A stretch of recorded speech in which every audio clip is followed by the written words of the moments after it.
Hi everyone. We are working on the so-so pattern, and you're probably watching this on YouTube. You can download for a limited time the pattern from my website. And there's some very simple directions here on the back side, but I'm going to make this into a fusible applique. So I've taken some freezer paper here, and you'll see there's a shiny side and a dull side. And so we're going to put this so that it is on the dull side here.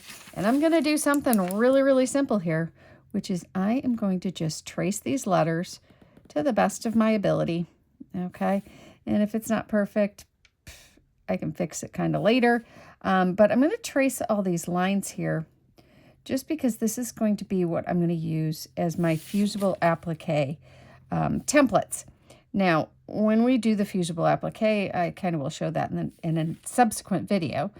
But we're going to put fusible web on the back side of a piece of fabric. And what I'm doing right now is I'm doing the tracing.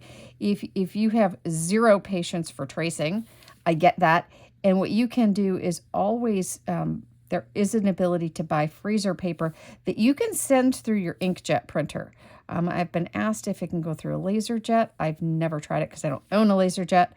But keep in mind that this does have a waxy polymer coating on it, and laser printers get hot. So you may end up seeing something, that resembles a mess inside your printer with plastic and heat. So just so you know that. So I'm going to trace these, and then because this side has this wax on it, I'll be able to fuse the letters directly to the front of the fabric, which you'll see in a little bit, and be able to cut these out all at once. So I'm not going to be doing this in multiple fabrics here. Now, with my thread here, I'm actually going to use, or attempt to, we'll see if this works, a piece of real thread, kind of piece of yarn to do this. So I'm just going to trace my needle here that's in here. And I may, depending upon this, I may use a different type of fusible for my needle. I haven't decided yet, because this will be the trickiest piece of this. Okay. And then we're going to trace this piece down here. Now, if you put this through your printer, you can do this directly, meaning you can print directly from the file that you download onto your printer freezer paper. Just make sure that you're printing onto the matte side or the dull side, as opposed to the shiny side. And when you're looking at, if you do not have that and you're going, oh, I've got, say, and I love their products, so don't get me wrong. They say Heat and Bond Ultra, Heat and Bond, which has a paper backing.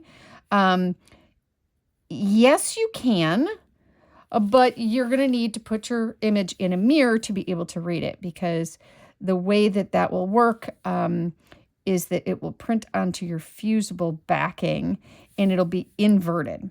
So if you decide to do this and you decide to do it directly onto, say, some Heat and Bond Ultra or some other paper-backed product, because there are lots of really good ones out there, what I'm going to recommend that you do is trace the letters onto the back side of the fabric, or onto the back side of the page. So you're just going to flip it over and trace these. Okay, so either way, you're going to do some tracing. And then you can photocopy it that way, because then your letters will be inverted. But if you're going to be doing this on a paper-backed fusible, you need to invert your letters first. And if you're really software savvy, you may be able to find a piece of software that'll allow you to invert the image.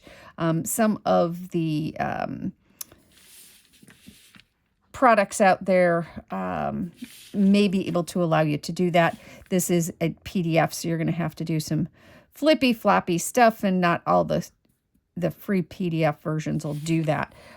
So just so you know that, if this is something that you all demand and are like, really, can't you just do that for us?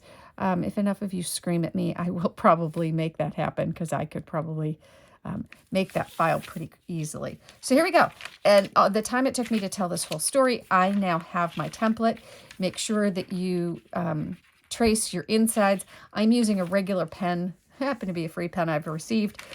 Do not use Frixon on this because Frixon will disappear when we go to fuse this on, and you went to all this trouble of tracing it. So let's not have it disappear. And hopefully you'll stay tuned for part 2.